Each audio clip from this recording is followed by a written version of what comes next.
And this is Trekland HQ, and we are live. Today, our guest, Jim Johnson, project manager with Star Trek Adventures. Yes, today on episode 441 of Trekland Tuesdays Live with me, Dr. Trek, Larry Nemechek, coming at you here from the heart of Trekland for a bigger picture, some clarity, sanity, and a bigger picture in all things Star Trek, and coming to you right from the heart of Trekland HQ for Trekland Trek's Day Tours. Whenever you're in SoCal and you're ready for your own customized away mission, get in touch ahead of time, and we will come up with the memory of a lifetime. Or if you want to celebrate the 60 in a whole different way, the 60th anniversary, our first in 10 years, exploring Trek sites, a multi-day tour of location sites from Geek Nation Tours and myself. It's the week before Vegas. Don't have to attend the convention, but that's where we wind up. Starts in LA, and this year with guests more to be announced. Armin, Tim, Sirach, and Bobby Clark. Yes, go for it at geeknationtours.com. It's a great way to celebrate the 60th. But a great way to celebrate the 60th all year is seeing all you lovely folks across Trekland. I've got the Portales on a lot of Wednesday nights. Everywhere else, we turn up in private. I did a live chat last night. Not a live chat, a live second opinion, which was a new thing for me because of the news about the cancellation. People are soft coding it and saying, "Oh, it won't be extended past season 2." Well, that means it's been canceled for season 3. And yes, there's a whole other season. Will there be buyer's remorse or network's remorse? We'll see. I said all my piece from most of that last night. That doesn't mean that we can't talk about it here in the chat today, but it is a guest day. And I should say it's a guest day, whatever we're doing today. Welcome to everybody. It's another great Tuesday. If you're new to Trekland Tuesdays Live, I'm so thrilled you're here. Would you please, if you haven't figured it out already, we've got such a great chat community, jump into the chat. The TTLers are a swell bunch, but if you are new, or, if you've been lurking for a while and you're popping up, if you're a gamer and somehow you found yourself over here because we've got Jim and we're talking STA today, let us know where you're coming from. How's the weather there? How's the Trek there? Sound off. Just a note, though, for all the chat folk, if you are coming to us on Facebook, you're only going to see the Facebook chat, so don't be confused. If you're on Twitch, or better yet, Facebook, thank you for those clicks and eyeballs, then you'll see everything. Come over on YouTube, you'll see all the chat. You won't be left behind. And we will be in and out of the chat, but it is a guest day, so we're going to be welcoming Jim here in just a second after I say one more piece. If you're watching us later, not live, that's awesome. You can keep things going in the chat, in the comments below. You can see what people said, but let's sound off. And look, it's open game if you want to talk about Academy as well, but I don't get to focus very often on gaming, so whatever. Glad to have you here. Glad to have you commenting along, all right? And maybe sometime you can watch us live at 1-ish Tuesdays Pacific, 4-ish Eastern. And yes, that means normally, after we realign on Summer Daylight Time, it'll be back to being 9-ish UK and 10-ish Central Europe. And that, boys and girls, newbies especially, is why we do Trekland Tuesdays Live about this time since 2017, so we can have a global representation, because it's great to see global folks from around. We've got Europe here. We've got Australia at times. We've even had folks from India and South Africa, South America. So we will be chatting, but we're going to bring in just a second, our guest today after, a special box opening. And I don't mean to, oh my God. I don't know if you can you fake this? Can you fake that? I don't know if you realize it, but Star Trek Adventures, which is the licensed tabletop role-play game for Star Trek, has been around for a good deal. Long enough to be going through second editions and updates on the whole library of books. So I just wanted to give the impression they were kind enough to update me. I'm going to see if there's one in particular in here. If not, I'll tell you a story. Let's just open this sucker. Oh my God. If you are into gaming, And I have a special point to make because of this week's headline. If you're into gaming, I don't know what else, and you're into Star Trek, why are you not gaming with Star Trek Adventures yet? Let's see what we've got. Because like any game system, there's going to be the source. Oh my, I've got to put this down, guys. I can't do it all on camera. Can I just give you this impression? This is what we call gaming goodness. All right, I've got to get through the plastic. There's source books, the source book, the fact book, the major, and I can tell what it is. Here's the starter set. And you see there, we're on second editions. All right. And it's the box. Takes me back to my old FASA days, the starter box. There you go. Everything you need to get started. And then we've got source books and add-ons. Here's the role-playing game source book with adventures. Oh my gosh. I'm not. Oh, this is the campaign game for the 23rd century. Okay, we've got Kirk era, original edition era here. Here is your quick start guide, as any good appliance or game system should have. Oh my God. And of course, here we've got the core rule book. All right. And we're going to talk to Jim about what's the good edition. Here's the game toolkit. This is several softbound bundles here. We've got the technical manual, which I understand is good just to have on its own, even if you're not a gamer, but why not? Because we're lagging keeping up with background. And an exploration guide. I bet this is for all the landing parties and away missions you could want. That's a ton of fun.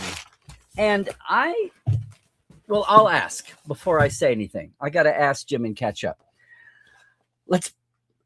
Okay, are you whetted? Are you ready to roll? Let's get Jim in here and let's talk STA. Jim. Larry. It's good. I hope that was enough of a buildup of excitement there. I was watching you struggle with that gigantic box. I was like, that thing is so heavy. You must be working out because you were just hefting that thing like it was nothing. Well, it's here in my lap. But no, it is a hefty batch of books. Mm-hmm. So welcome. Thanks for coming on TTL today. Thank you so much for having me on the show, man. I really appreciate you. And well, it's probably long overdue because since the pandemic, I've been able to have guests like this, and it's great. And I just, this isn't like, oh, we've got this new book coming out, or maybe there are some news coming out, but that's kind of a all-in-one, in-your-face introduction right there to a very quick one. Flashing the books.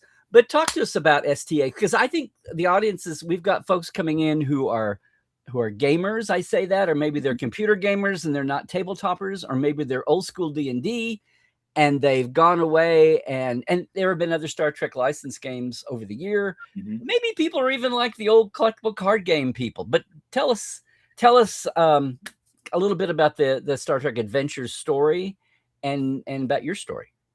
Yeah, for sure. So I'll start with Star Trek Adventures. I think you mentioned FASA in your intro, right? So FASA Corporation had the Star Trek RPG license way back in the day in the 80s, and did a bunch of stuff with it. And then the license moved over to Last Unicorn Games, and then Decipher. And then what was it, like 2003, 2004, Decipher lost the license, and there was no new Star Trek RPG for the longest time. I think from like 2003 all the way up to when Modiphius came out with Star Trek Adventures. And I was even talking to Chris Birch, the president of Modiphius, earlier today. I was like, what was the backstory? Like, when did you start chasing the license? Because I know that Star Trek Discovery didn't get announced until November of 2015, right? And he mentioned in passing he had started chasing the Star Trek license prior to that. So it was just a happy coincidence that Star Trek Discovery was announced and released right about the time we were developing the first edition of the game. 2016, 2017, Modiphius got the license, and the game came out August 2017 at Gen Con, 2017 Gen Con, and that was a great experience. And it's just continued to grow since then. And then in 2024, we decided after about 7 years, it was time for a little bit of a refresh and a slight restructuring of the rules, just to optimize it a little bit to make it do what we wanted it to do even better. and we brought out second edition in 2024. And like you saw in the box, we've just been releasing a steady stream of new products, new books and new material for the game, just to continue to build on everything that we've done before. But also because the last 10 years, we've had so much new Star Trek coming out, and we wanted to take advantage of that and start bringing out material that no other licensors have actually gotten around to doing yet, especially the technical manual you mentioned. I was really excited for that one. Now, I didn't see it in this bundle. Didn't you have an add-on, a source book just for Lower Decks? Or yeah, there was a first edition book specifically for Lower Decks. That was the Lower Decks campaign guide. That was all about Lower Decks, and that was fun because, of course, Lower Decks is different than the rest of Star Trek, right? It's very, it's a little irreverential, but it's also very reverential. But of course, it's animated too. And we wanted to do something that was a little fun, a little wacky and different. So we did the Lower Decks campaign guide, and that was really well received when it came out. So is that due for a second edition also, or? No, that was a first edition product. So that came out in 2022, I think. I'd have to look at the so kind of late in the cycle as far as. And whether I don't know if we'll do a new one, although that came out right after season 3. So it's got season 1 and season 2 material in it, and we hadn't gotten around to doing seasons 3, 4, and 5 yet. So we may be due for a new Lower Decks book. So no Moopsies. Moopsie's actually in the core book, the second edition core book you have in your hands. Oh, okay. Yeah, when that Moopsie episode came out, I do a weekly blog post for the game, and I included Moopsie in a blog post, with some game statistics and stuff. And it's Moopsie. I love Moopsie, and it's so popular. I made sure that Moopsie was in the new core book as one of the possible creatures that you can use. Yeah, so Moopsie is so popular, it has transcended his mere series boundaries. That's right. He's gone on. Absolutely. But there's another book too here. While we're telling stories at the beginning, I have to reach up to get it. Okay. Because this is actually not face to face, because that didn't happen until recently, I think. But this was I love this story. Oh yeah, that's the. So this hasn't been second editioned yet. No, that was the first edition product. That was the Klingon Empire core rulebook. Yep. And if you've been following the Star Trek RPG circuit for long enough, you know that Last Unicorn Games and Decipher both wanted to do a Klingon core rulebook of some sort, and just couldn't do it. So for the longest time in the RPG circles, there was a Klingon curse that anytime a game company announced a Klingon book, it got canceled. Right, so we were determined to break. The book got canceled, or the company got canceled. So we did a refresh of the first edition rule book into Klingon. So I happened to reach out to you, knowing you, and because you did that fantastic stellar cartography set, and you had some great Klingon maps in there. And I was like, Larry, is there any way we can possibly use these maps in our book? Yeah, and it worked out. Well, I should say, number one, I did the content and all that, but we had artists that did the maps. So but no, it was awesome. And part of the of stellar cartography right there. Yep. And one of the bits was the Klingon map was actually published in Klingon. So yeah, you were saying, it'd be great to get that as our frontispiece. And then the back end. And let me just say too that I knew when they came to me about updating the maps. Because Jeff's book, and I had worked on that with Jeff, the star charts. Oh my gosh, I was doing some research the other day. It's still here. So this book came out, and we immediately, within a couple of years, in 2002, and the world went into digital era and everything online. And within a few years, people were scanning the maps because it was awesome with foldouts. But very quickly, we went from foldouts are awesome to I want big maps. Yeah, because of. Primarily, I'm going to say gamers. And I knew when you saw online that people were scanning pages because it was frustrating to have just a trifold. And they were piecing together the big bit. Right. When they came back and said, we want to do the posters of the stellar cartography, I said, well, cool. And it's not all just the background nerds and the chart nerds. I said, gamers are going to use that. Everybody, ship-to-ship gamers, role-play gamers, everybody will get these, put them under plastic, get a sheet of clear, whatever, and game on them. And I know that's exactly what's happened. In fact, I have people say, can't you just get the posters by itself without the book? Absolutely. So the idea when you came and said, we want to put the Klingon in the book, I was like, yes, this is like bringing it all home to me. So I'm glad that worked out. We got licensing aligned with two licensees and made it happen. But that's a very fond memory for me that happened, that you guys asked about it and that it happened. But so I don't know, is the Klingon manual on the runway for a second edition treatment, or is it? Well, what we did is there's probably other ones too that aren't in this bundle that are in the box. What we decided to do is we didn't want to reprint any of the first edition stuff and bring it into second edition. What we decided to do instead is create conversion documents. So myself and the rules guy, Nathan Dowdle, we went through all the books and everything that's mechanical, like all the stat blocks and stuff, we revised to second edition, and then we provide those documents for free on the downloads page on the website. So if you already have the Klingon book, you can go get the free conversion document, and it'll just tell you, okay, if you see this stat block in the book, just use this. And because I mean the two versions are not that far apart. I mean, they're probably like 95% compatible between first edition and second edition, and that was intentional so that we minimize the amount of stuff that people have to rebuy. Right. So if you've got the first edition Klingon core book, you can go get the free download and just use it as appropriate. So that's nothing to that. I don't know if we'll do another Klingon book though. That was a really fun project, but that was a massive undertaking. I mean, that Klingon core book is 400 pages. I was going to say this is as heavy as that whole book was. Just right. No, but it is a massive. And this, you had the different editions, and you were kind enough to send the really cool one. The leatherette, yeah, that was really cool. Which looks good laying on any table of a live-action Star Trek performance. Yeah, and if you know Dr. Lawrence Schoen, he helped us with the translation on the front cover, getting the right the right verbiage for the Klingons. There you go. No, so that kind of sums up everything though about Star Trek Adventures. It's been well researched. I gotta ask you though. When you were first laying out the story, you said it was debuted at Gen Con, and that was exciting, which sounds to me like you were there. Yeah, that was my very first Gen Con. I mean, Gen Con's been around for what, 40, 50 years now? Yeah. And that was the first one I've ever went to as either as a gamer or as a... But I mean, you've been with the company and the game that long.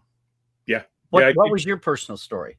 Oh yeah, well, so I mean, my personal story was Star Trek. Like, other than being a unrepentant fan since I was a kid, growing up, watching the show, enjoying the reruns, reading the flip books, the photo novels.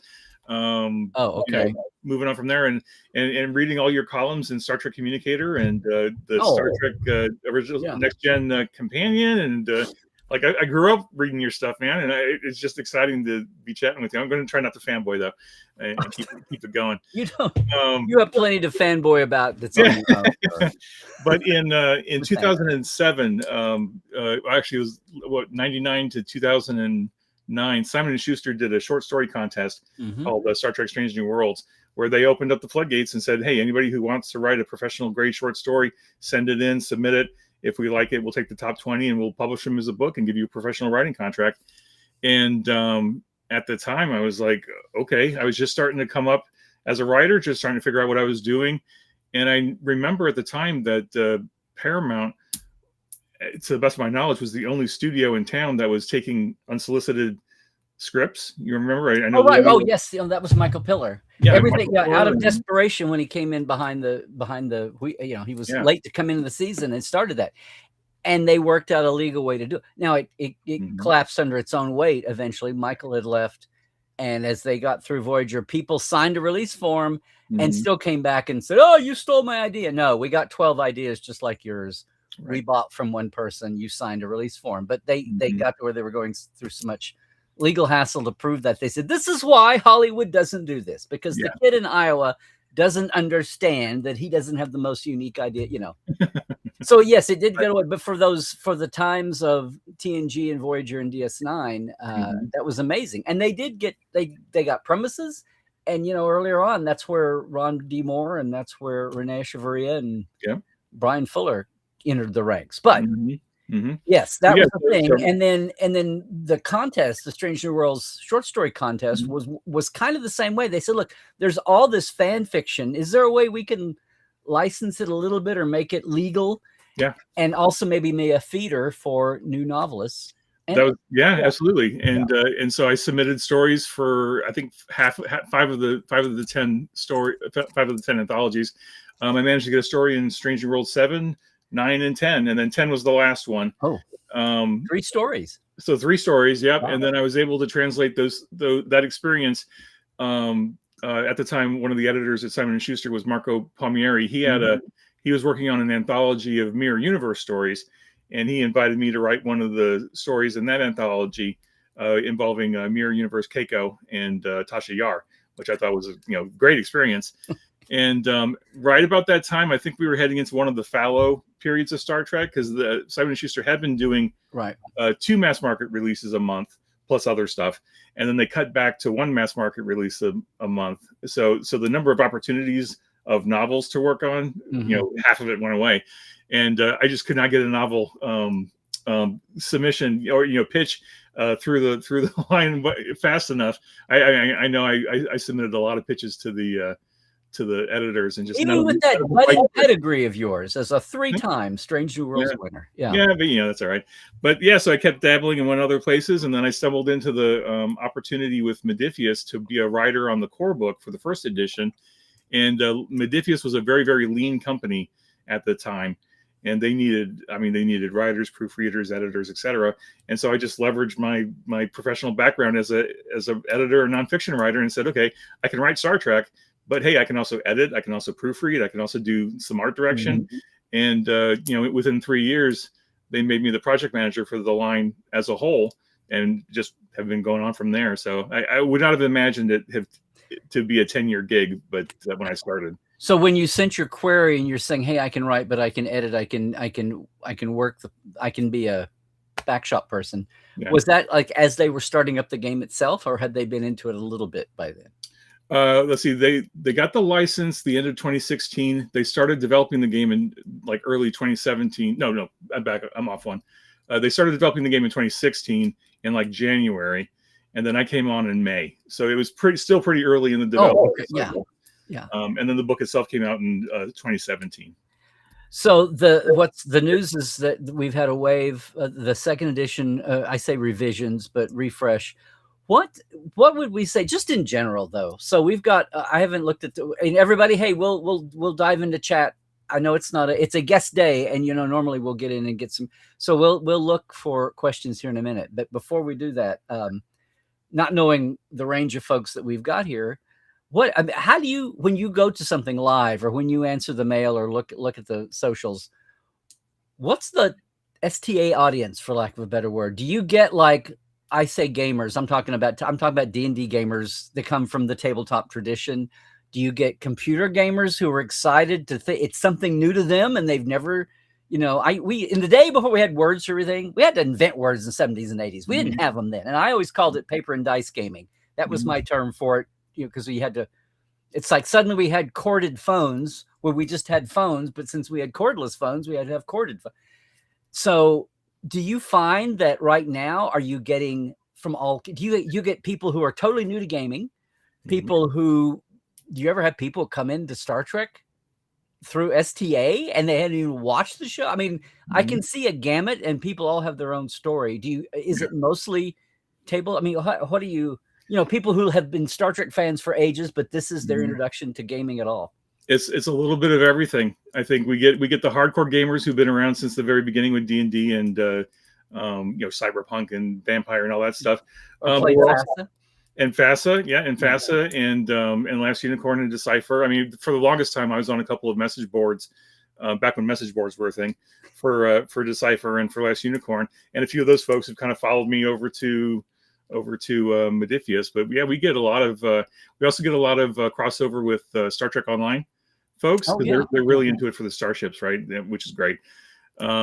We also get casual fans. I want to get more casual fans in, because even after 10 years of the game being out, we get in front of Star Trek fans and they're like, I didn't even know Star Trek D&D existed. They call it Star Trek D&D because of course D&D is now a ubiquitous term for RPGs in general, right? I'm gonna say it was 40 years ago. What's happened is that D&D's made a huge comeback. I mean, it had, as everything digital and online and computer games and video games came out, it was kind of like, oh, well, there's the old analog if you want to do that. But it's been cool to watch that. I don't think Todd Stashwick has led that charge wholeheartedly by himself in Trek World. But it, like about 10 years ago, I was like, oh, and maybe, I don't know, maybe it was the Big Bang Theory. I don't know what it was, but tabletop D&D itself with all the different, franchises and game subjects and whatever. Back in the day, I had friends that played, the role play game of the Old West Gunfighters. I forget Boot Hill? Huh? Boot Hill? Might have been.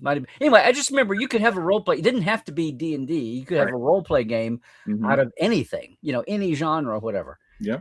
And it's been fun to watch that come back. And so I would guess that's done nothing but boost. You know what I'm saying? Has the comeback of D&D boosted what people are coming, or is that just oblivious, just a side issue? They're coming to SCA. I think D&D and Wizards of the Coast, they're the big 800-pound gorilla in the industry, right? Yeah. And where they go, to some extent, the industry follows. Although I think D&D is almost kind of like Netflix among the streamers. Yeah, I think D&D is almost a thing unto itself, right? And then there's everybody else. But ultimately, I think a rising tide lifts all boats, and I think as they continue to find success, everybody else is finding success. I think one of the challenges we faced, if we talk about challenges in the game, is that so many people have played D&D that's their mindset. That's their concept of how an RPG works. And when you play something like Star Trek Adventures, which is like almost 180 degrees different in terms of how the task resolution is completed, the dice you're rolling, etc., there's a little bit of a learning curve that they have to overcome to unlearn everything they know about D&D and then learn Star Trek. Or they have to convince their player group, hey, let's try something different that isn't D&D or isn't 5th edition or like whatever that they're used to, and try something different, even though it might give them a great gaming experience at the table, a great Star Trek experience. I'm going to say the real gamers, not these wimpy fly-by-nights, but real gamers would love a challenge and would want to get out and explore different games, much less SD. And it's not like people are going to say, well, this new fly-by-night game, it's been, you had your 10th anniversary, right? You were mentioning 2016, 2017. Yeah, I've been working on it for 10 years, almost 10 years now. It's not a fly-by-night system. It's going to be around. Yeah, we've been around a while. Yeah, it's a proven system. We've used the same core system, the 2D20 system, on a lot of other games like Conan and Dune and a few other ones. And so it's like this isn't new, but it's new to a lot of people because they've been in the D&D ecosystem for such a long time. And some of them are just starting to branch out and discover how many other amazing games are out there, not just from Modiphius, but there's so many great RPGs out there right now, from big companies, but also the indie RPG industry is booming right now with like Itch.io and other ones. So there's just it's almost, I don't want to say it's a golden age of gaming, but like there is no shortage of games, RPGs for people to play if they want to get outside the tried and true. Well, here's a big picture question. I think this affected everything. Visual effects in movies and TV. But it feels like there was that first big wave to, it's digital, it's magic, it's cool, it's hot, it's new, it's way better than anything analog in so many arenas.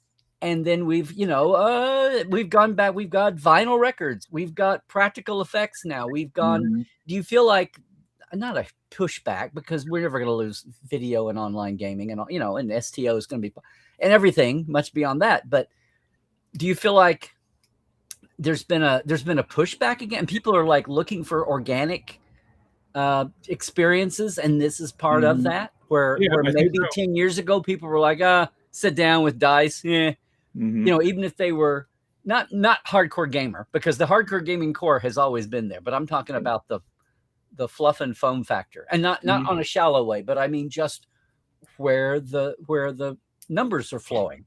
Yeah, and it feels like we're in a time when people, so it's digital, so it's good, but that doesn't make it cooler than sitting down, and people get that as we've been seeing now with all the online, what's the video series?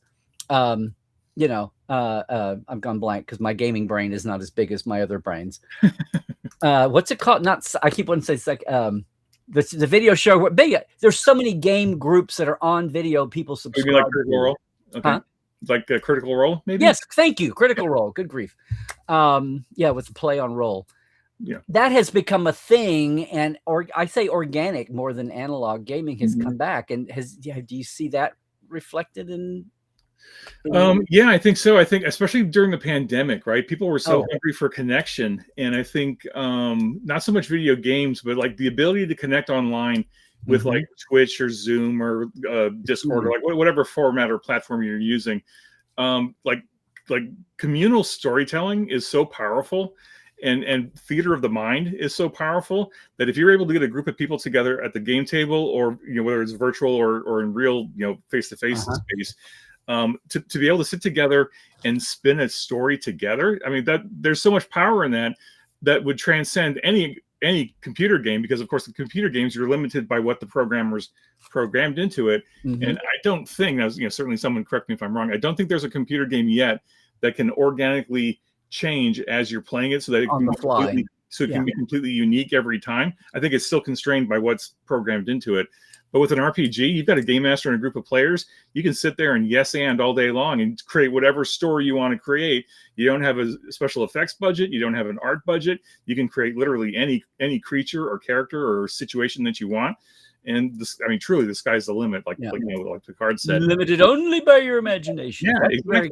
And I think there's a real power in that. And I think that's where D&D and like Star Trek Adventures is a little different, because where D&D got its roots as a war game, right? And it's still really tied to miniatures and maps, and that's the expectation a lot of people have going into D&D, is that you're going to be playing this war game with your characters, right? But for Star Trek and other RPGs, it's like, no, it's theater of the mind. Star Trek is based on Star Trek's a TV show at its heart, right? And Star Trek Adventures really tries to emulate that feel, where you're going through the scenes, you're going through the characters, you're trying to figure out what, you're solving a mystery, basically. Most Star Trek episodes are a mystery, right? But it's just all that subplot stuff, right? The character interactions and the character moments and the things that are happening to the characters in between the episodes, right? That's where all the really cool stuff happens. And Star Trek Adventures and the other Star Trek RPGs that are out there really try to enable that and give you that really great experience. You're right. And it's really funny. You mentioned the I word there, improv, and it made me realize how, well, the world at large, how we re-examine and reframe. And I'm only laughing, I'm smiling, because I go back to college. I had a theater professor who was not far from retirement herself. But when the first D&D wave, and I was not a big D&D, I'll just say this. I thought I got it. But to me, when I played D&D, I felt like I had nothing to show for all the time I'd invested. And I know your character gained points, but that I was like, this is nothing, it's like, no, build a model or do something and take pictures of it that you have.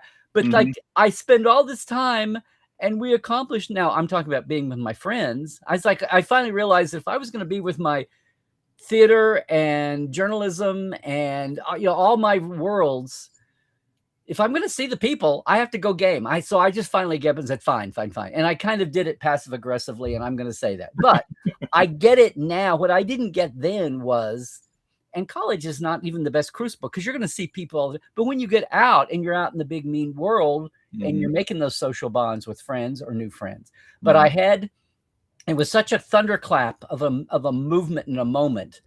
And it became known that, if we were up too late and somebody was late to class the next day or something, the gaming kind of, and I had it. She was always like uncanny valley with her, with her phrases and trendy new things. And I remember one day, Dr. Summers said, "Oh, I guess you boys were up playing cops and robbers too late last night." And that became the joke line. But if I could have looked at her and said, "Yes, we were improving our improv skills, Dr. Summers." If you could have framed it with like, here's all the creative role playing that we're doing, but nobody thought about that at the time. Right. Or maybe you had a glimmer roll through, but probably my smartest gamer friend might have thought of it in those terms, but anyway, but we see the world this way. We also see the value of improv. Improv isn't that wacky thing that the reform mimes are doing. Yeah. Improv is informing so much of our business and fandoms and anyway. Yeah. I want to throw something at you, because we've been this always is on the periphery, and I'm thrilled because way back about 15 years ago, I did an interview with this guy on film, and I've never posted it, and I keep meaning to, just because it's probably a piece of historic documentation now. But we were talking about FASA as a cornerstone. Are you aware of this little gem? I have heard of it. I have not been able to find a copy yet. So I'm next time I go to a convention, I'm looking for it. This was actually licensed. Yeah. but it's like 70s licensing. Mm-hmm. Heritage Models is the publisher. Yep. Star Trek Adventure Gaming and the Final Frontier, written by Michael Scott, and it's just a very simple book. Mm-hmm. But they did come out with the Heritage Models wanted to sell figures, and I have the box that had McCoy in it. It was McCoy, Uhura, and Sulu, the little figures. That's as close as I said, guys, can we like do this with Star Trek instead of just, and people are like, okay. And we got this, and the system was so clunky. Yeah. That my smart gaming friend Cody and I came up with a system. We created a system, and then I brought the Star Trek to it because he was the game guy, and we came up with it. And then everybody said, "We're not going to game this with you, Larry. You'll always have the thing that gets you out of a thing." And I'm like, "What do you mean?" It's like, "No, we're not gaming with you because you'll always dominate it." And I said, "Fine, I will DM it, or I will GM it." Right. So the one time we ran our game, I did it, and everybody played, and there was a planet-based bit, and there was a ship-based bit. It was a mystery. It was an alien. Anyway, it was an avianoid race about to go into a civil war, and the Starfleet people were there to solve it, and we did it, and everybody enjoyed it. And then about 6 months later, they announced FASA. And we did all this work, and then I had books and stuff, but I never really played. Anyway, just to say that the urge to, just like the urge to computer game, and you've got those really early turn-based computer games from the early days of digital anything, computer online. Star Trek has been part of the urge between the guts of the show and it's the cutting edge of tech, and just the urge to storytell in like here. That's from 75, 76. Yeah. So, role playing has been there for ages. I'm sorry, I got on a ramble there, but tell me, I'm just curious about the experiences you've had when you do cons, whether it's a gaming con or especially you all have been to Vegas, I'm guessing, or at least I have not yet. No, I'm hoping to go soon. Has Modiphius had a booth at Vegas? No, because Modiphius is a UK-based company, and they can make it to Gen Con and Origins and a couple of other big. They can justify that because they just don't have the resources to get over here on a consistent basis. When you do get to unwashed fandom, I'm going to say, and if you're at game cons, you probably got overlapping interests. There's probably Trek folks. Well, I know there's Trek folks that are at Gen Con. So when you do take STA out on the road and you meet fans of whatever stripe of experience, what's the pitch? It probably is different things for different people, but I'm just curious what kind of reaction you get, or how you bring people around. Or so I've been to a handful of conventions and have run the game as demos, and I know that we have a lot of very passionate fans and game masters in the game who are like going off and doing their own. They're running the game at conventions and stuff. They're getting they have their own support structure, and I think every experience I've had has been overwhelmingly positive because people love Star Trek, right?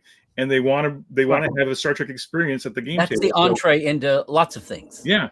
So you unboxed the starter set there. So I take the starter set with me, and there's a bunch of pre-generated characters in there. I hand out the characters and say, okay, you pick a character if you want to be the captain or the first officer or the chief engineer or whatever. Like spread them out, figure it out, hand out the dice. It's just 20-sided dice. It's nothing fancy for second edition, and then I just start telling the story. I give them the premise, classic 3-act structure. You start off with a teaser or kind of the cold intro, and then you start throwing problems and questions at them, and you just see how they react. And they've got their character sheets in front of them, so they're trying to okay, can I scan for life forms? Can I do this? Can I do this? And you just, as a game master, you just walk them through it, and you say, yes, you can do that. Here's how to do it, and then you just build the story organically from there.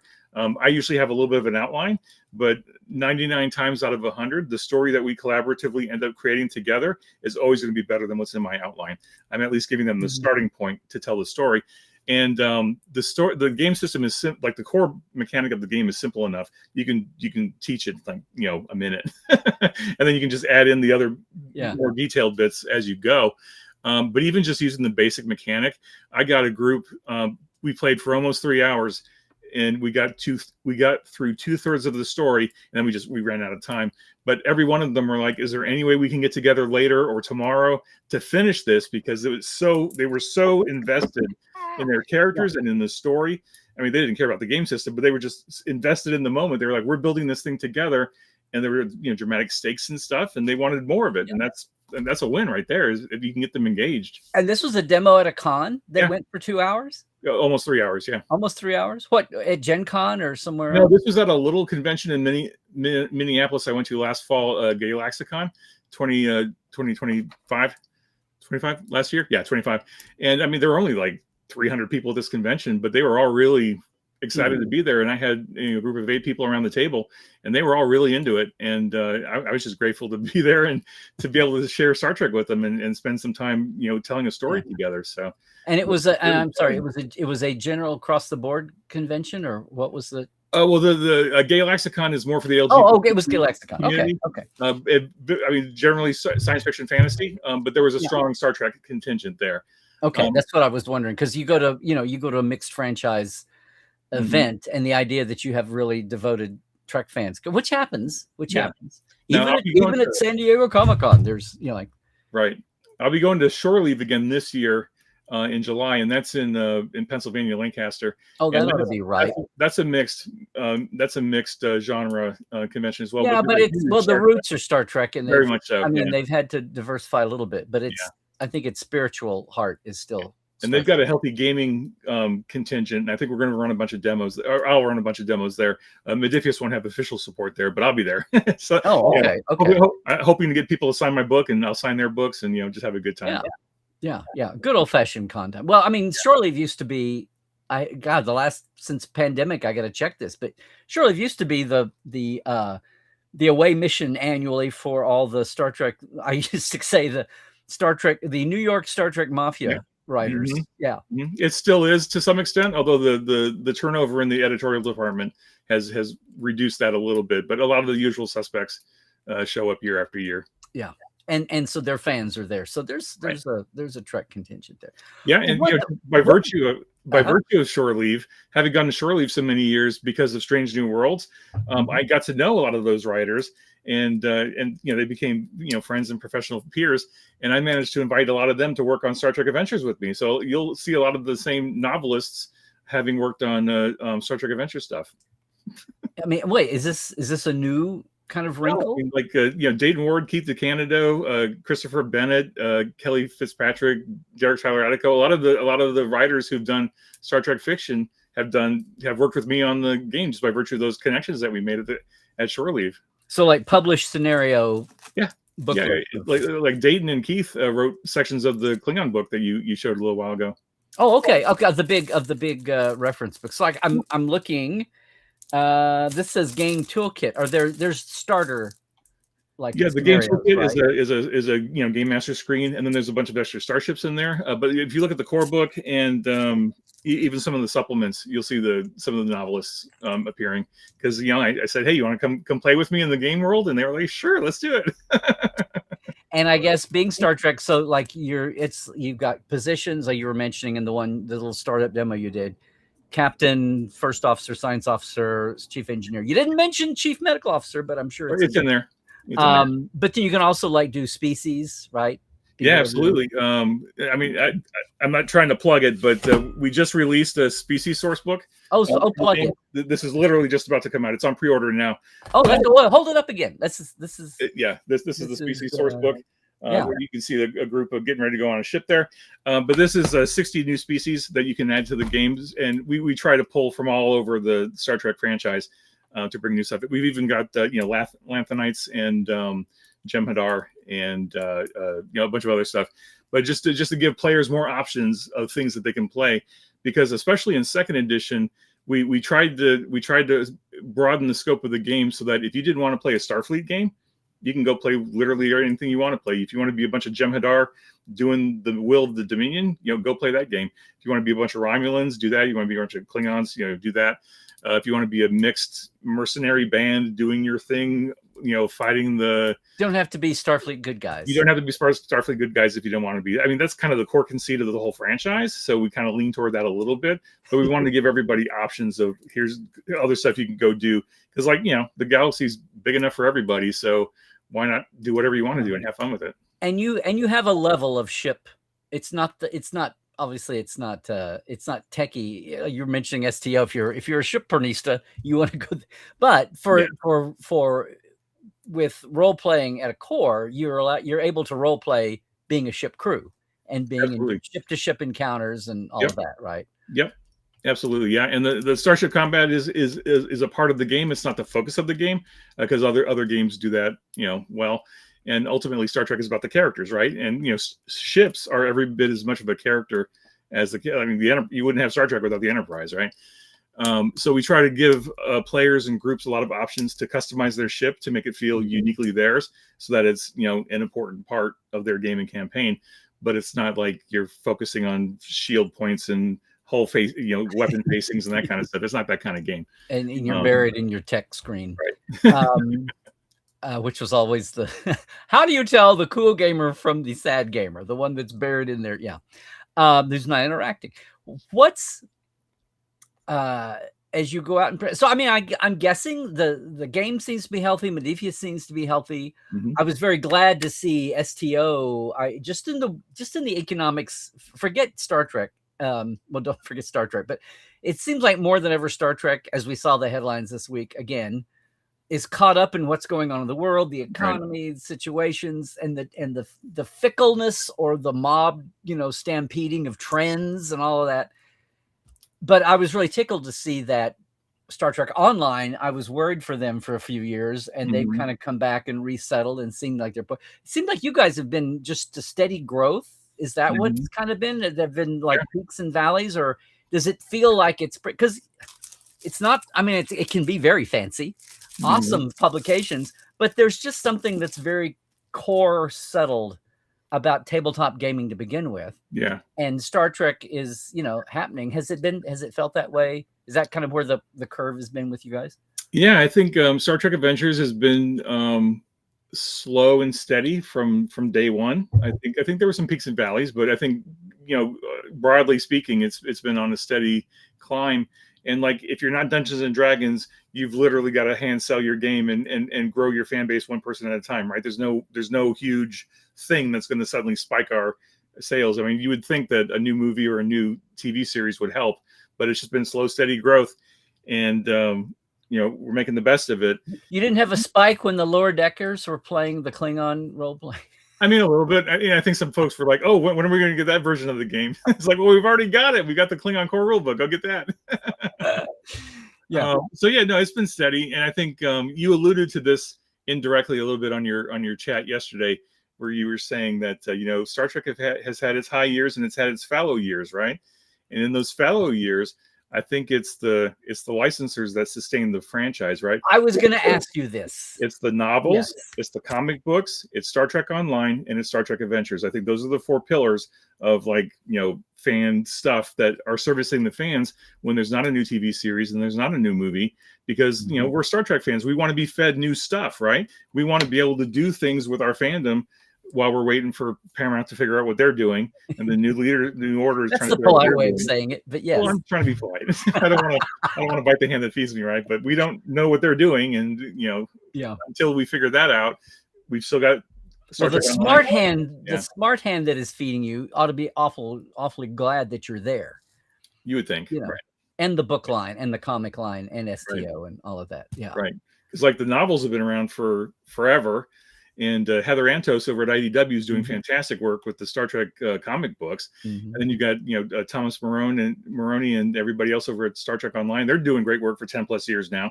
And so you got Star Trek Adventures, Star Trek Online, the comics, the novels, plus all the other game companies that are out there making game stuff. I think fandom's well supported, even though we're not getting the meat and potatoes of a new movie or a new TV series. Right. Well, sometimes it's funny. DS9 and Voyager coming together was it was exciting years, but it was like someone like me that was trying to keep up.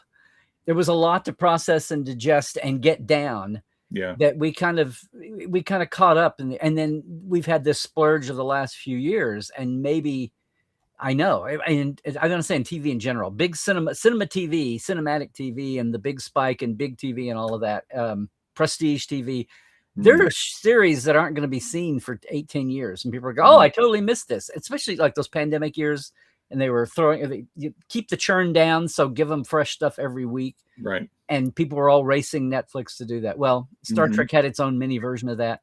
And if things do slow down and fall, you're right. It just gives time to assimilate everything that we've just lived through. I wanted to ask you, in your 10 years, what have been, especially I mean, if it's been an in-house moment, okay, but what's been like memorable moments interacting with fans, either like just totally opening their eyes to what this world is like, gaming itself, much less Star Trek gaming, or just something that totally, left you gobsmacked or something. What I did not, so when I started working on the game as a writer, I did not appreciate the totality of the social media thing, right? Like I was active on social media, on Facebook with my friends and stuff, but it was the first time that I actually got to experience social media from the opposite side, being a content creator and having fans react to it, right? That was new to me. And so I spend a lot of time on social media for the game. And it is amazing to see the passion that fans have for not just for the game, but for Star Trek all around the world. And I've often told folks on my podcast or just on socials, like I work on the game. It's a passion. On your podcast? Oh yeah, Continuing Conversations with I co-host with Michael Dismuke. We had you on the show just a couple of weeks ago. So I saw there was one question in the comment thread about when are we going to get you on our show. You were on our show just a couple of weeks ago. I'm sure we'll have you on again. So, why are you watching the show? So go what is it? Seen it. Maybe you missed it because we do a new show every week, so we get a lot of content. Give us the name again. Continuing Conversations. It's on Studio Tembo, so go check out the YouTube channel. We're also on all the podcasties. I don't listen on podcasts. I watch on YouTube because I can't help it. But yeah, Continuing Conversations. We talk. We originally started talking exclusively about Star Trek Adventures, but in the last couple of years, we've branched out because we've had the happy fortune to meet so many people in the Star Trek family, and then like writing, editing, proofreading, just adjacent stuff.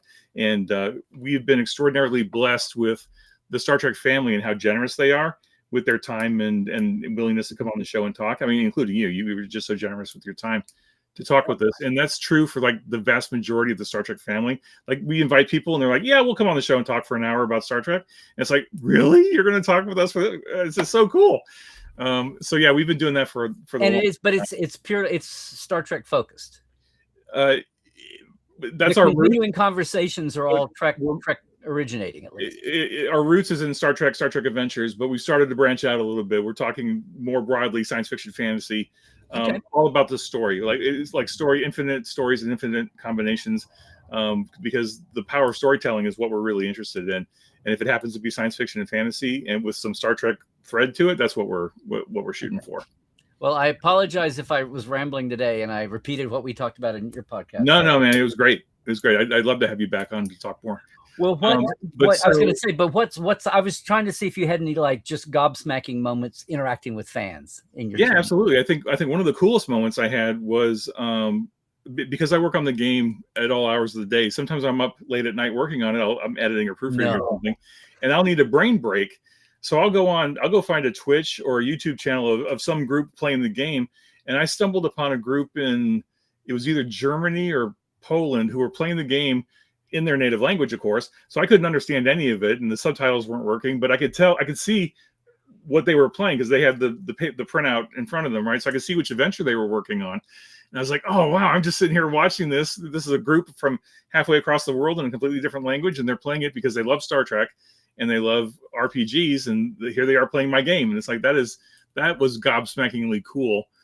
Wait, were they aware you were lurking, or did you make yourself known? No, I tend to lurk. I don't like to make myself known because I don't want it to be about me. I want it to be about them and their story. Well, especially when you don't know their language, maybe. Right. Yeah. But like I'll do that on Twitch sometimes. I'll get into somebody's Twitch stream, and I'll just sit there and read the chat and just watch them play, but not say anything. I don't want to reveal myself. That's like the producer, director, actor that sneaks in the back of the theater and watches the audience watch the movie. Yeah. Exactly. But I think the most profound moment I had, we released a solo version of the game a couple of years ago called Captain's Log, and in the RPG world, like solo games are getting to be more popular because a lot of people can't find people to game with, right? Especially for a lot of the niche games that aren't D&D. So like if you can't find a group of people to play your particular game, then some game companies have gotten smart about creating solo versions of their games so you can play it by yourself with like I had no clue about this. Okay. Yeah. So like there's like like an oracle table in there that will give you a probability of something happening or not happening, and there's different ways of doing it. But so as an experiment, we took the Star Trek Adventures game and we converted it into a solo version of the game. It's a complete standalone version of the game that's entirely solo oriented. I mean, you could use it to play with other groups, with other players. Solitaire RPGs. But solitaire RPG. And we had no idea what to expect. We didn't know what kind of reception we would get, because at the time I don't think there was another officially licensed solo RPG out there yet. So this was kind of a new thing. I know there were a lot of solo RPGs out there, but nothing that was like Star Trek or Star Wars or Lord of the Rings or whatever. And it was really super popular. And somebody played the game. I wish I could remember off the top of my head. I got the email saved somewhere, but they emailed me and they said, "Hey, I got Captain's Log, and I wanted you to know that this is the first time I've ever gotten a thing where I've ever been encouraged to tell a story, to be creative, to do something different." And this was, an older person, and it was really, powerful to have this adult say, "I've never in my life been encouraged to be creative. I got your book.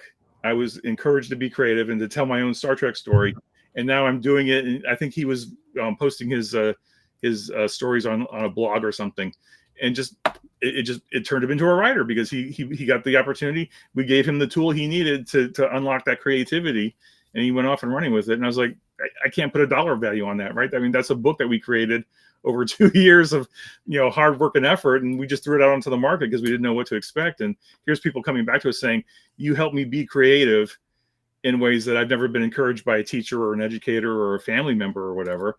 And it's like, I mean, that's a win right there. That's powerful. That's the power of storytelling in Star Trek. And I think Dean would have been happy if he had heard about that. Oh, yes. Yeah, he would love to have heard that. I'm just feeling all the feels that you were feeling on several levels. And one of them was my game and Star Trek. And this, you said this guy was more older than younger. Yeah. I'm guessing probably my age, our age. You might be a little more. But here's somebody who's had an experience. And then someone who felt motivated enough. It was such a big thing for him that he took pen or digital keyboard in hand. He wrote you about it. Right. Yeah. And felt compelled to tell you. And so that says something. I mean, that just magnifies the wave. Wow. Yeah. And then he actually got something published. I think, well, he published his stories on his blog, right? Just a lot of people that are playing Captain's Log are doing either YouTube videos about their experiences, or they're writing up the stories as they generate them through the game, and then they just share their stories. Is that something you encouraged, or did that just kind of come up organic? This is tied to the. It came up organically, but I did tell everybody, like, I love reading fan fiction and I love reading Star Trek stories, and there's never enough Star Trek stories for me to read.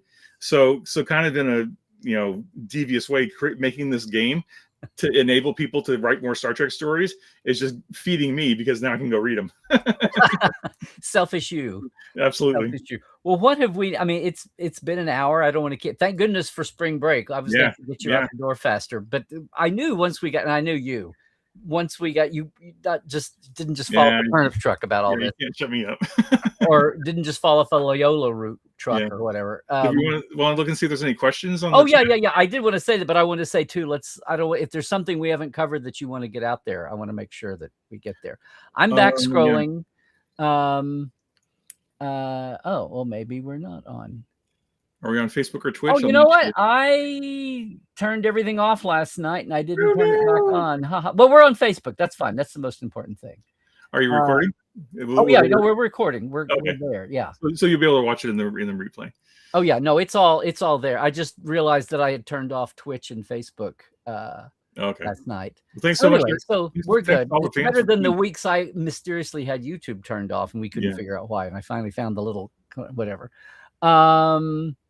So we're doing the opposite of that. Anyway, I'm saying, and if you see something, if you see one, yell at me with the time code, and I'll point it up here. Okay, 1631. Yeah, so we had Larry on Continuing Conversations a couple of weeks ago. Go to the channel and check out his video. It was a lot of fun, and I'm sure he'll be on again.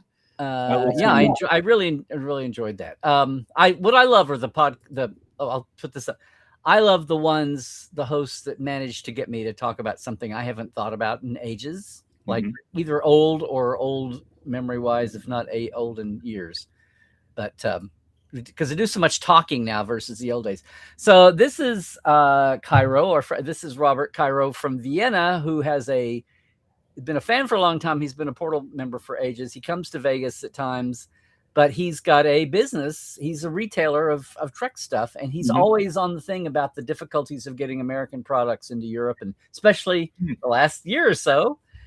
And he's saying he wants to get. How are your international sales ability? Do you try to do that?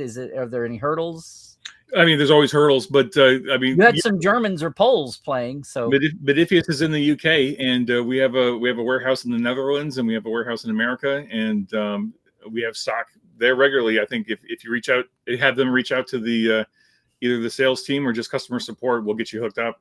Either create a direct account, or we can get you a list of the distributors that sell our stuff in Europe.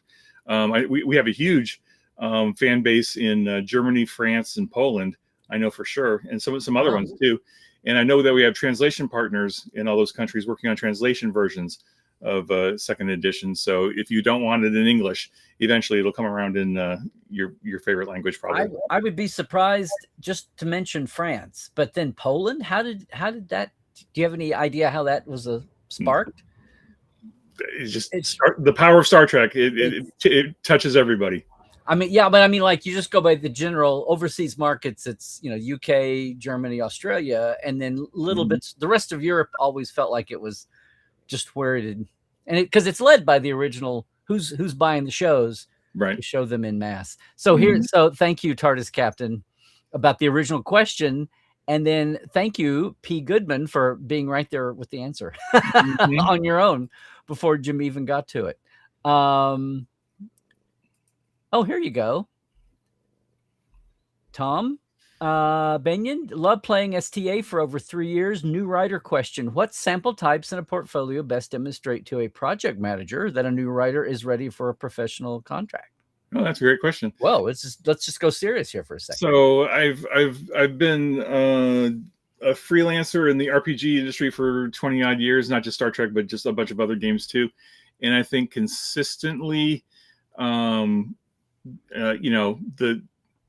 be passionate about the game that you're pitching for. So whether you want to pitch for D&D or Star Trek or Star Wars or Vampire or whatever other game is out there, know the game, be passionate about it.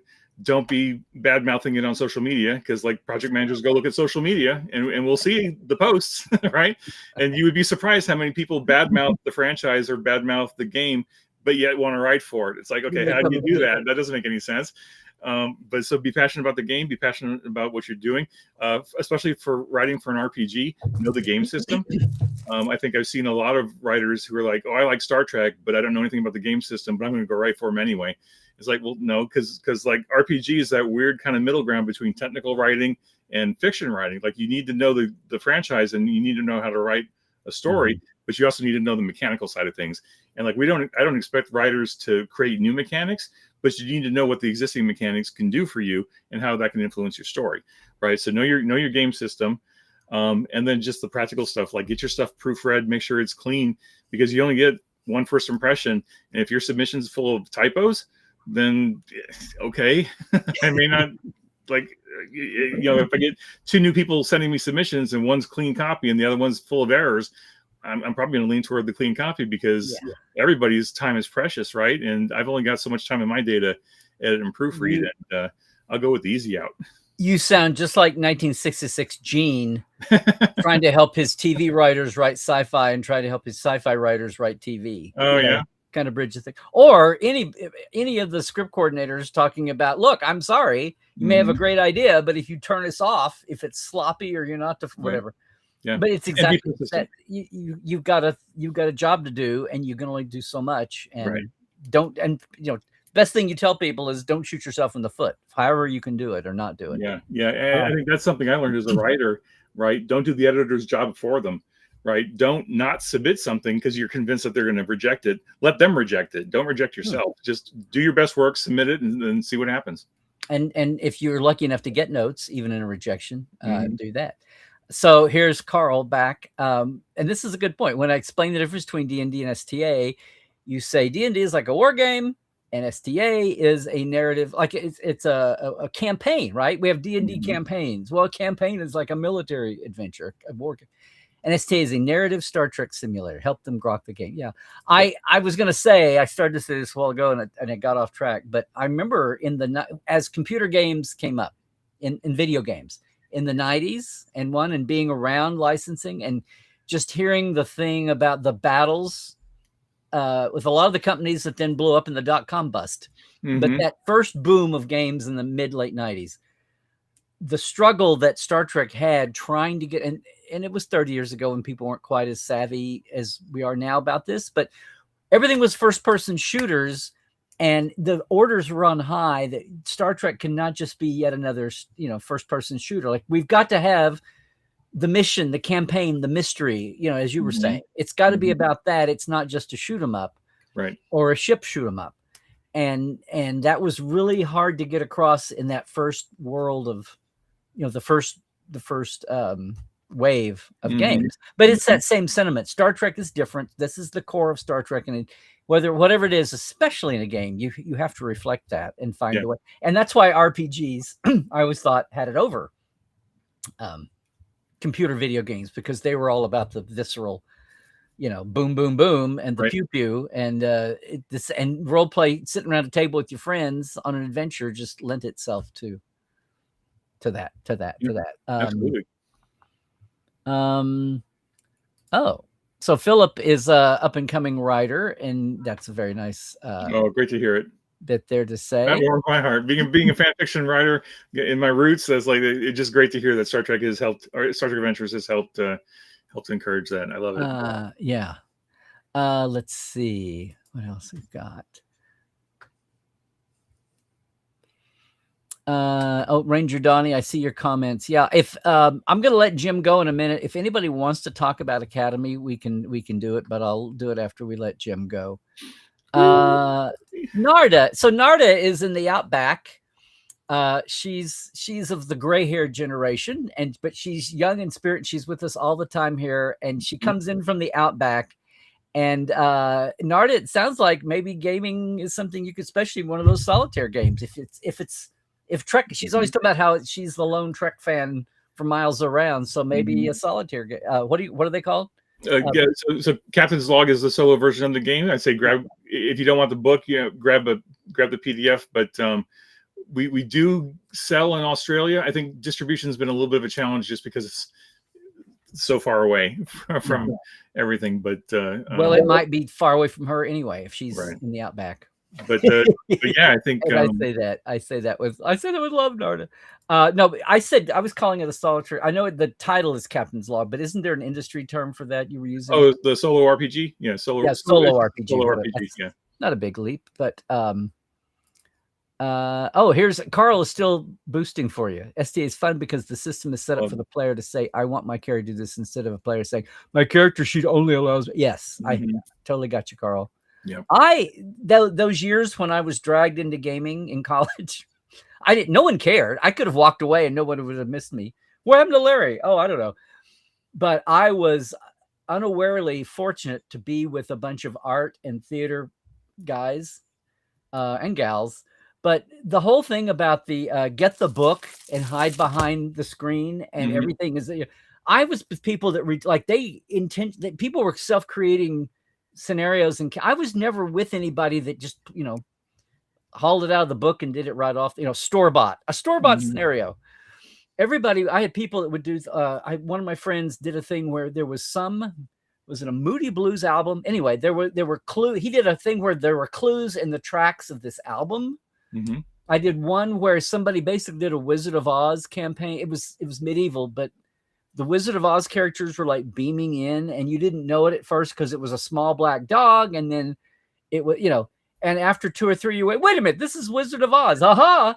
And it was just a mashup. And then I had people that would do mashups. You had and I got to play Dr. McCoy alongside a gunslinger, alongside of this, of this, of this.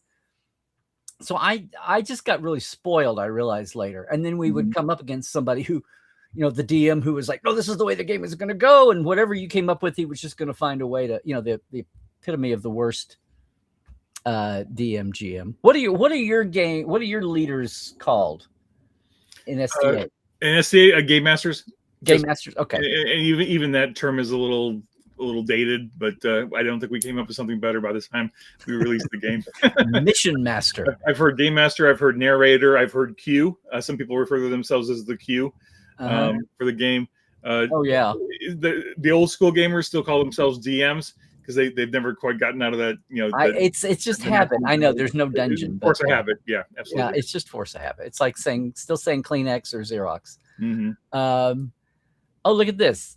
Tom, without hyperbole, it is the TTRPG I've enjoyed the most. Oh, I'm grateful to hear that. I will say that Star Trek as a gaming universe has given me the most fulfilling game experiences I've ever had, no matter what game system I was using. I mean, like you were saying, Larry, I grew up with playing FASA, and it never quite fit the way my group wanted to play the game. So we kind of just made our own homebrew version of a Star Trek game in the 80s and the 90s.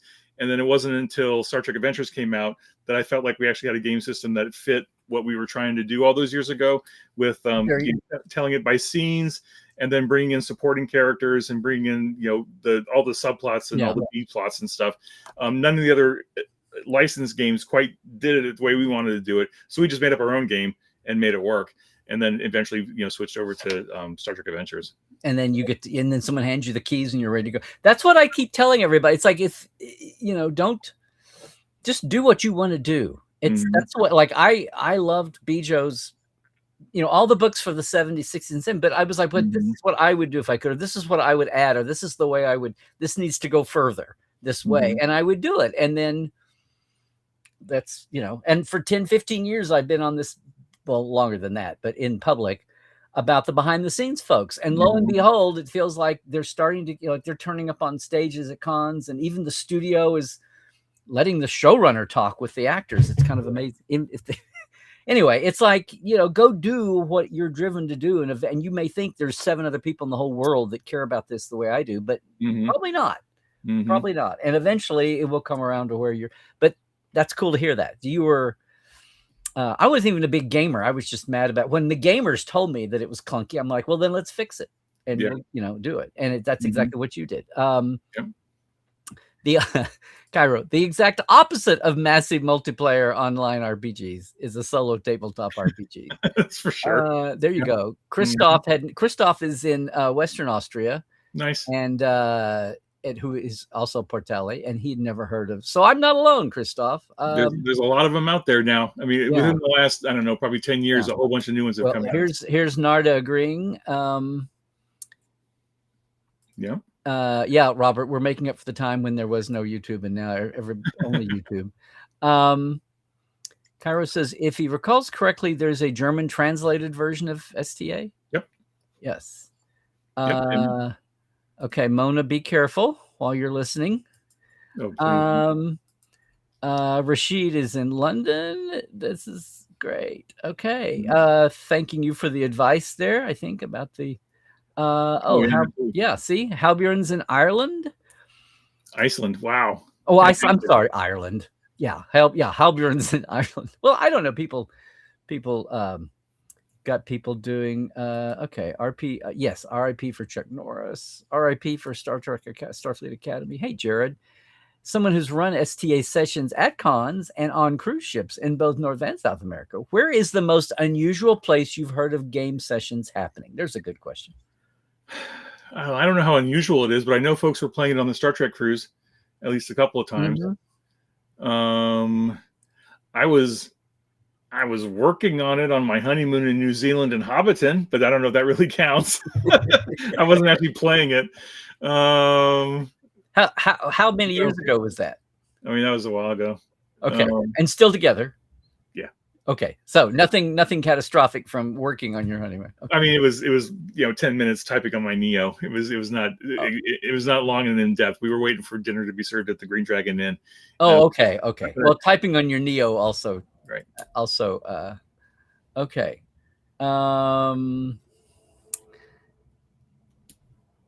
Yeah. Let's see. I was trying. I say, Narda, I said that with love. Yes, I can say that as a member of the. Okay. Game director, maybe to remember. Get away from the master. Yeah. I think I noticed just watching the home shows. So somewhere, and I mean, I guess I get it, but there's no such thing as a master bedroom and a master bath now, because I think of it as master compared to the other two bedrooms, but people take that to the human side and like, oh, okay. So yeah,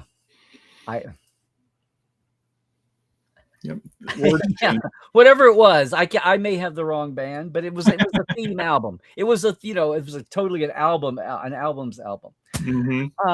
Yeah. Jim, I think I'm caught up to the chat here. I feel like I should let you go. No, this is great. Man, for sure. Is there anything else that we should? So we're looking for what is it coming in a week or so? It's on pre-order now, but the physical copies will be shipping in the next week or two. The Species Source book that just came out, and then stay tuned. We have our next book getting ready to come out. It'll be going on pre-order pretty soon. We're just wrapping up the layout on that right now, so just expect more stuff to come in the coming months and years to celebrate the 60th anniversary, and then celebrate the franchise. So again, I don't want to spend a lot of time plugging it, but I did want to thank you, Larry, for that great the great video you posted yesterday about the cancellation of Starfleet Academy and what that means, and just the reminder that we've had fallow years, and we will weather this one as well. And because I was really kind of broken up that they canceled Starfleet Academy. I thought that was such a great show. And what frustrates me is that they're already talking about canceling it. We haven't even seen season 2 yet. It just blows my mind. Please tell me I said the point about it was renewed before we'd seen it, and now it's been canceled before we see the second. This timeline is so screwed up, right? I hate streaming. I hate the streaming. No, I mean, not the content of what we've gotten from streaming all the time. A lot of it's been great, but just the way it works. I hate the way it works. I hate the way it works. I don't want to overstay my welcome, but I will just say, just so if I can rant for just a second, please. When your press coverage is the cast and crew saying their goodbyes, right? Like, why are you saying goodbye? Because we haven't even seen the show yet, right?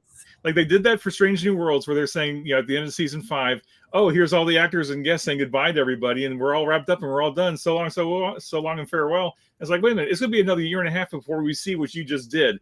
Why are you saying goodbye now? It doesn't make any sense. It's the most effing system to get. No, I noticed this. It started with Discovery when they took away the last season and they gave them but the whole, it's all happy talk. It's almost Orwellian. No one wants to say the word cancel. Right. They'll say, oh, so season 5 for this just struck me. They were like, oh, so season 5, we're going to take a victory lap and celebrate the final season. Well, you've canceled them. No, we're celebrating the final season. Well, you've canceled because you've canceled them. No, we're celebrating it's like, no. And everybody knows it. And it's like, well, I'll see your Discovery and I'll raise you Strange New, and then I'll triple you now for Academy. It's ridiculous.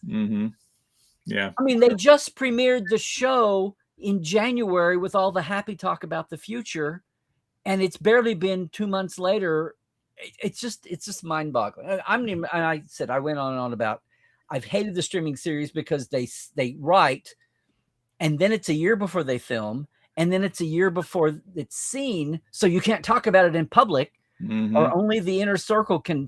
So everybody is already dim-memoried for 2 years or a year, depending on what. You can't get anything fresh anyway. Right. Anyway, I wanted to thank you for that video, because it gave me some heart to realize good. The novels and the comic books and the Star Trek Online and Star Trek Adventures, we'll still be here doing our thing, keeping the light on, as it were, until the next series comes out, until the leadership figures out what they're doing, and then we'll go on from there. Which was another memory. I think I touched on this too, about how there's echoes of 2005 going on right now. Mm-hmm. Even though there's still more to go, it's not completely shutting. The only thing about that immediacy was when they canceled, we had 2 months to have something, enjoy the filming and see it on TV, and then it was gone. And at least there's another year and a half, right? In a weird way. Which, what is that? A slow slow torture. But, anyway, Jim, thank you so much, man, for coming by. And I have to ask you, that new Species book coming out, there is a Tellurite section, yes? Tellurites are actually in the core rule book, so we got you covered from the very beginning. Oh, you okay. don't even need the species source. Thank you. Since it's the most unexplored of any of the major. I know, right? We're overdue. We're overdue. Way overdue. Apparently, we're going to be waiting a little longer now. Maybe we'll see. in coming out of on screens. Anyway, thanks a lot, Jim. Everything, guys, gals, peeps. If you haven't tried anything from Star Trek Adventures, this may be the time to do. A great new way to celebrate in the 60th. And we've all had this revelation about the solo game. So no matter where, as I say with Portal, no matter where your center seat is or how big your bridge crew is now, there's you can jump in and experience some Star Trek yourself. Jim, thanks so much, man. And we'll be looking for everything. And hopefully maybe someday we'll see you at a Trekish event. I'm hoping this year or next year I'll get to Vegas. We'll see how things work out. 60th, no better time. I know. I'm preaching the choir. Okay, man. All right, man. Larry, thank you. Be safe, be well, everybody. Take care. Yeah. Okay. And I'm gonna hang on. Hey, everybody. Oh, there, another sneak peek. I'm gonna hang on for a minute in case anybody wants to get anything out of your system about yesterday. Since I didn't do chat last night, I knew if I did, it might go on forever. I just wanted to say my piece, and I wanted to say my piece on about 5 or 6 different levels. But you guys, a lot of what I said last night, you guys, we've been talking about this for the world. Sometimes people don't get it.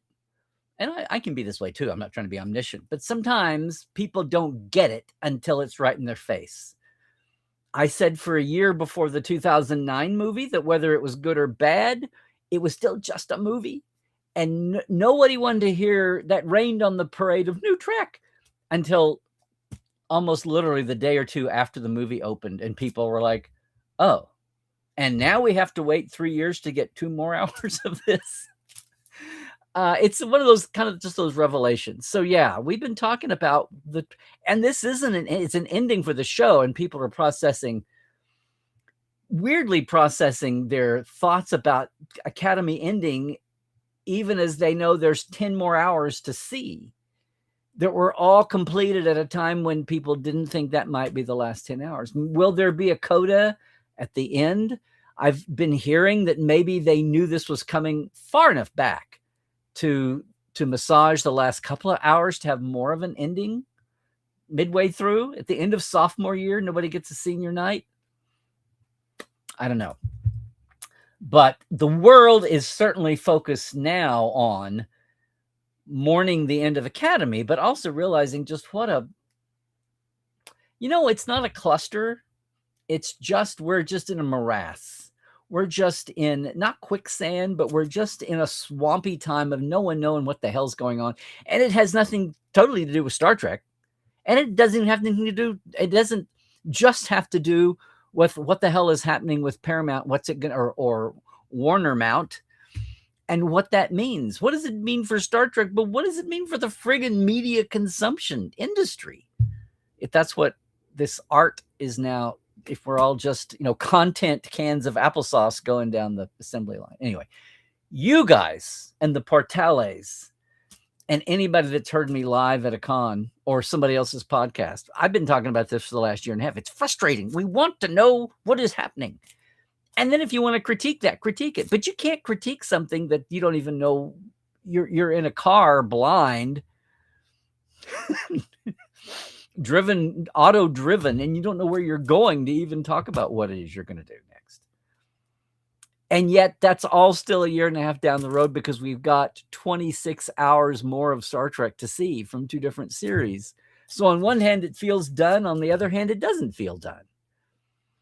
But in that next year and a half, maybe we'll have some clearer answers. I'm still waiting for somebody to explain to me how streaming even works as a business model. And why 10 episodes? I mean, I get it for now, but There's got to be a way to manipulate things, maybe not spend quite so much per episode and still give people a satisfying hour of Trek. It can be done. Like the old days, you'd have the bottle shows and have the big spin shows. Anyway, let's see. Let's see what's going on here. I think we've had an explosion of chat came through. It was great having Jim on. And let's see here.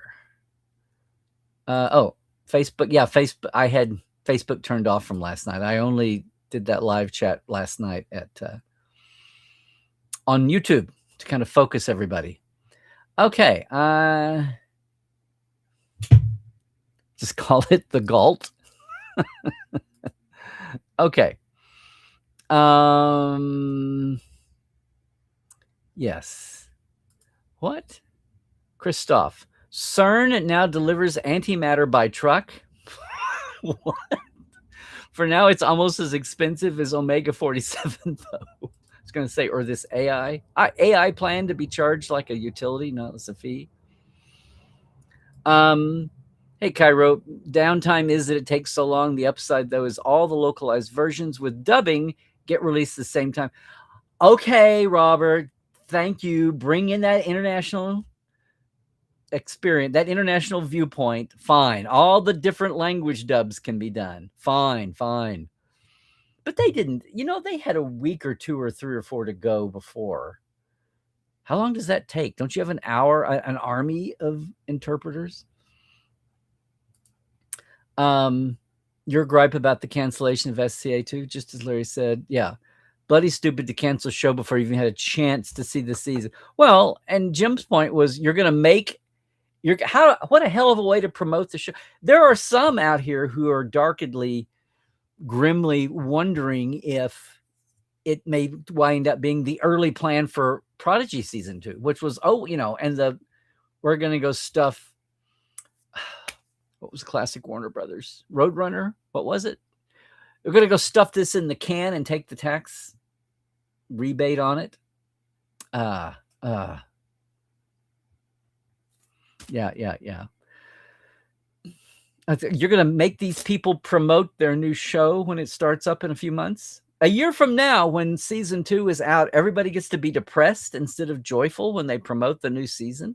Same thing with Strange New. I don't know. We're going to celebrate the final season because it's canceled. They don't want anybody to be on the bubble. They don't want that they don't want people hanging. Well, are you renewing us or not? Are you renewing us or not? And then get the protests and all. They don't want the heat. They're going to do it way out front. I guess it's some kind of twisted PR logic that you get the deciders off the hook for being bad guys. I don't know. Narda, thank you. I do my best. I just say the way it occurs to me. I found out a long time ago that not everybody sees Star Trek the way I do, although we're all fans, but I definitely have some tangent views. Not bizarre, just things that people aren't picking up on naturally in many cases. Hey, Cairo, the biggest problem with SFA is that it's on a stream that almost nobody from the target audience watches. This is what I mean. And it was unsuccessful putting an audience there. You mean like putting, I don't know, Prodigy on Paramount Plus instead of Out in the Wild on non-linear Nickelodeon, which was the original plan? Yeah. The whole point of that was busting out of the envelope of the paid channel that no one was paying. It was growing, but they thought that Star Trek would be the leapfrog agent, just like leading off UPN with Voyager. The flagship, put the flagship out there and it'll just sail and gather all the new. Hey, Halbjorn, after I turned Facebook on, here you are.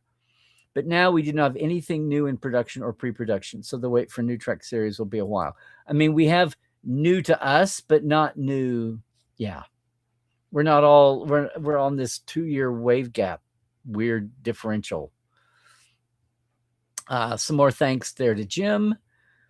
Jim's going away. Hey, Tom. one of the things that makes you saddest about Star Trek is limiting it to those with the finances to access it via streaming. Yeah. Frustrated by the cancellation, TARDIS Captain. Frustrated with Paramount right now. Here's the thing that I think I mentioned, and we don't, again, one of my themes last night was metrics. And Star Trek has had a checkered history that we point to with Martyred Pride, the original series, and Enterprise for 2. But frustrated. How do we not know that some of those depressed numbers say like, oh, the digital Nielsen's, which are hardly anybody's. I love the way suddenly in the last few months we've settled on digital Nielsen, the streaming Nielsen's. It's like, what was problematic about that over the years? And I don't think all those issues have been solved. That's early days of this.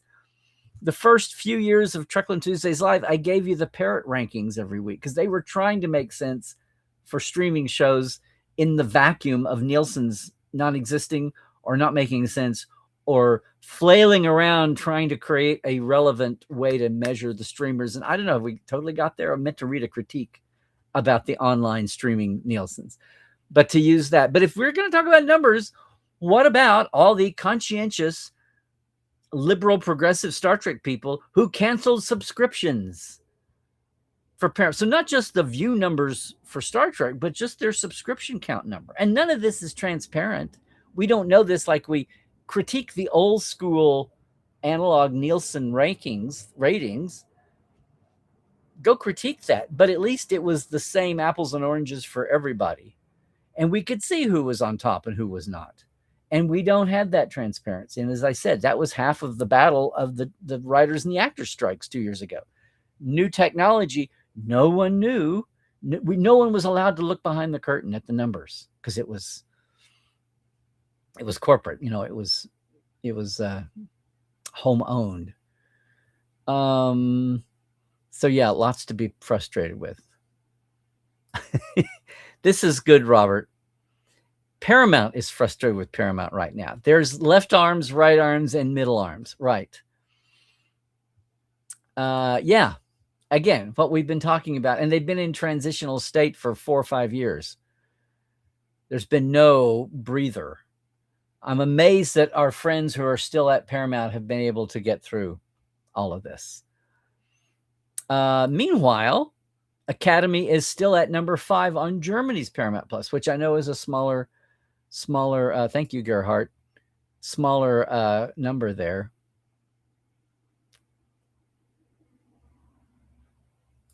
Well, yeah, Narda, there's still lots of the world that's on conventional linear TV. Yeah. SFA is the best live action Trek of the current era. It was good for making the public talk. Yeah, the wrong kind of talk. Oh, hey, robot. Cool. KW, loved Academy. So many great characters, good development and cohesion, and a few big surprises. And hopefully, 10 more episodes of that. Hey, engineer boy. Very skeptical essay, but actually ended up liking it better than Disco. Especially from the beginning. But, I hear fans that talk about how Discovery was so great in the first year, and then it just went downhill. That boggles my mind, but hey, it's a real human being saying this. And they're not saying it hatefully or rudely. So it takes all kinds. Just part of the streaming era in these little 10-episode seasons is there's not time for trends to emerge. We're just such in a damn ADHD world where it's got to be an instant hit or it's out of here. And that's Wall Street calling the shots of media companies and content media companies, the studios, instead of the studios calling their own shots. Yeah, that's what I'm saying. The whole media delivery audience metric system is messed up. Star Trek is just caught up in the middle of all this, along with many others. Hey, Dan, Enterprise podcast starting this Sunday at 3 p.m. Pacific will be Good deal. Jim Conway loves to talk about Broken Bow. He was my open house guest a few years ago for Portal. So good luck with him. I mean that sincerely. I didn't mean that facetiously. It was so new and fresh and not trying to bring back the original cast. Loved the pieces, but it's time to let them rest. Yeah, in some ways. Oh, I caught a bit of the live today. It's been way too long. Hey, Larry. Hey, Dan. Yay. Good to see you. Did you come in because of the gaming angle, Dan? I forget if you're a big gamer. Oh, see, Jim lurked for a while. There you go. Given that those protesting people probably canceled around the time that SFA was starting, bean counters will interpret it as a protest against Academy. Yeah. Devin, it's way inside baseball. Oh, there's no such thing. Is it way inside Parisi Squares? Have I heard any rumblings that Paramount might shelve SFA season 2 and take the tax write-off? I've heard the deepest, darkest rumble about that. A whole season? They complain about how much they spent on it, and a whole season? I don't know. All about content. It's all about metrics and not about good creative works. Right. Yeah. Yes. Guys, gals, and peeps, I think I'm at the end of my chat now. This has been an awesome day having Jim on. If you have not seen, I didn't take chat last night, but if you have not seen my special Second Opinion live, which I've never done before, and it wasn't a traditional Second Opinion because I didn't do it as an episode reaction. I did it as a headline reaction, which I haven't done in ages. We've gotten so into the episode reaction format, and I guess I'm going to do at least 26 more of those. But I felt like the other need, as I say every week on Second Opinion, reacting to the Fresh Trek headlines and the Fresh Trek episodes. But headlines is part of the Second Opinion formula as well. It's just not into that structure that I've used for episode breakdown or reaction. It was a pure reaction. Didn't do any chat. So if you have not seen it, go over and take a look and leave your comments there. Everybody's commenting here in this chat. I'd love it if you would go to my YouTube page, like and subscribe and all of that, and react over there, because I talked about the ending of Academy and how it was weird and frustrating. And does Alex's contract non-renewal now look just inevitable? Could be, probably. But weirder things have happened. I was anticipating a flip where they didn't renew his Kingmaker license, but they renewed the show just as a show to bridge into the new times until Paramount or Warner Mount is settled. Also, my fears, just for the huge big picture, is with all the franchises of Warner Brothers and Discovery, is Star Trek a tiny fish in a big pond now? Will it get any kind of care? Will anybody will it get care on the small screen and not just as a movie franchise? Anyway, there's so many questions now. As weird as the last 10 years have been, I've lived through 10 years of Kelvin movies and a fallow time. We've lived through 10 years of sometimes frustrating, sometimes exhilarating Kurtzman era small screen streaming. What is it about, this is going to be a future topic, what is it about years ending in 6 that keep being so big for Star Trek, aside from like the Star Trek anniversary industry? I know. That's coming up later on. Next week. Is next week the week I'm going to be doing this? I think it might be. Let me double check this just to say. Yes. Next week, we're going to be doing Trekland Tuesdays live on Monday. And we may be formally an hour later. It's either that or Wednesday. Trekland Tuesdays live is going to be bumped from Tuesday because of personal life. We may bump it to Wednesday. Yeah, I'm going to do that. We're going to bump Trekland Tuesdays live to Wednesday next week at normal time. That way I don't have to delay it an hour. So we'll be back with you next Wednesday. Otherwise, I've got to do this. I haven't done it yet. Huge, huge thanks to all of our Patreon folk. I'm talking to you, Chuck A., James Kerwin, Diana Hopkins, Halbert Gunn-Janssen. Saw you today. Lawrence Todd, Chris Jiggins, Mitch Keith, Keith Rombach, J.R. Poole, Pranakasha Productions, Comedy Forecast, and Andrew Jazimski. And yes, our live wires, our newest live wire, Joshua Reeve and Gary Williams, Robert McLean, Byron Bailey, David Gall, MJ Frug, Chris Garris, Brandon Coles, Dave Gregory, Jesse at Crusher Convo, Donna S. Runyon, and Casey Shafsky. Really do appreciate everybody. I just felt the need to do something last night. I did not want to carry over an Academy reaction to today. I wanted to have a spotlight with Jim and STA. We'd only had this plan for 2 months. It was the first time we were able to sit down and work out a Tuesday when he was free to do this. And then to have the headline bomb yesterday, I thought that worked well. Even though we didn't have the chat interaction, I just wanted to get a lot of things off my chest. I probably didn't focus as much on Academy itself as much as the big picture, but I feel like it's just frustrating. It's almost hard to be angry because there's nothing. I feel like it's what's the classic plots of man versus man, man versus God, man versus nature, man, all of that. I feel like that's where we are. Like, pick one. You've got that kind of target for your frustration and anger right now. Where's it going to go? Well, one place you can go to help support what I'm doing is our simple Patreon, $5, $10 a month, patreon.com/Trekland Live.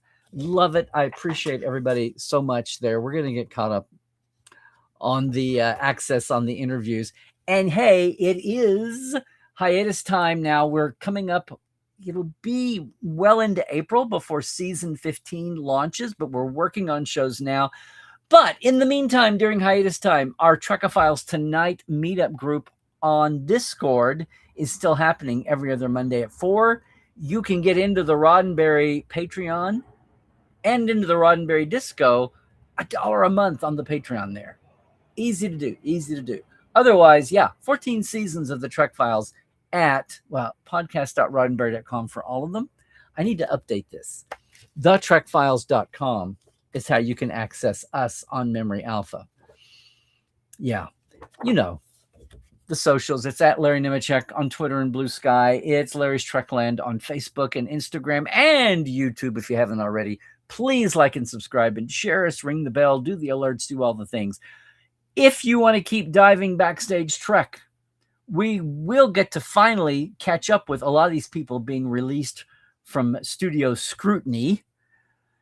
We're starting to slowly get people from the modern area of Trek coming on and telling us and updating us what's gone on, how the world works now. Portal47.net, your backstage pass to more in-depth Trek. It's like a mini-con all year long. Go over and check it out at portal47.net. And one more shout out. Great way to experience the 60th anniversary is our Exploring Trek site. It's the hashtag LA to Vegas, the week before Vegas, from Geek Nation Tours. We've got Armin, Tim, Sirach, and Bobby variously. I call Bobby, those of you might have been concerned, he had kidney stone surgery. Yes. And missed the cruise, but he's fine. He's looking forward to Vegas and hopefully looking forward to joining us on the tour. We still do need 5 people to make by the end of April. Just so you know, we're going to be talking about that in different places. Of course, if you're just in LA for a day or so, Trekland Trunks, Trekland Treks, great way to have a day tour with me. We work it out in advance with what you want to do. So, everybody, that's going to do it for today. I have to go find a place on the shelf for all of these. All of these STAs and more. There's lots of first edition, like my Klingon tome is up here. And the news that there's a solo way to play is going to be, it already is.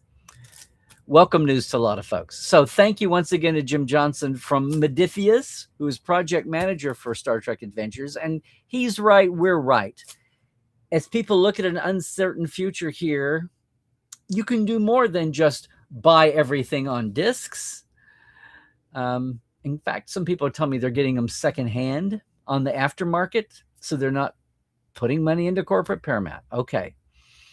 But yes, books, comics, both major games, and there's other game systems coming and going too. I got Cadet Alice. It's been discontinued now, but when the Prodigy game was still available, we got her Twitch version, and we have a review coming when we relaunch Cadet Alice and Dr. Trek 4. Hey, talk about Lost Trek Season 2, which isn't available anywhere except with commercials. You can still see Prodigy right now. Check it out. Gang, we will see you next Wednesday. And until then, please, please, please stay healthy, do all the things, stay woke, check the sources. This weekend, oh my gosh, this weekend is Trek Talks 5.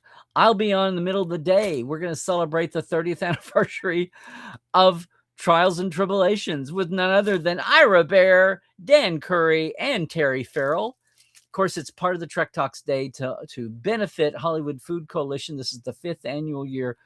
Roddenberry, I'm going to leave somebody out. Roddenberry, Trek Geeks, Trek Movie, and Sci-Fi Sisters are all involved in co-sponsoring this. Bonnie Gordon and John Billingsley are co-hosting through the day. It's a real telethon online. The 5th edition. I'm so thrilled to be moderating. I was there for Tribulations. I wrote a piece for Communicator. The easiest thing I ever wrote. Rolled off. It would roll off the tongue if it was verbal. Looking forward to that. And then that night live, if you happen to be in the area, at WonderCon in Anaheim, 6 o'clock, we have a suddenly very newsy, prescient story. What's up with Academy? Is it a uniter or a real uniter or a faux divider? Academy and the meta. We have not closed the book on this one, and we won't for several years to come. We still talk about the cancellation in '69 of Star Trek and how stupid that was, and how non-prescient, and how the world turned as soon as it did. We ought to be talking about the cancellation early of Enterprise in the same way for different factors. So now here we are. When no one knows exactly how the hell streaming works, I don't know, we can talk about canceling because of numbers. That's our panel topic. Great people. If you're at WonderCon, 6 to 7 p.m. in room 207, we'll see you then. And if not live or online, we'll see you back here in a special time on Wednesday next week. So that's it, gang. I believe I've done my sign-offs, except to say, Trek well, everybody.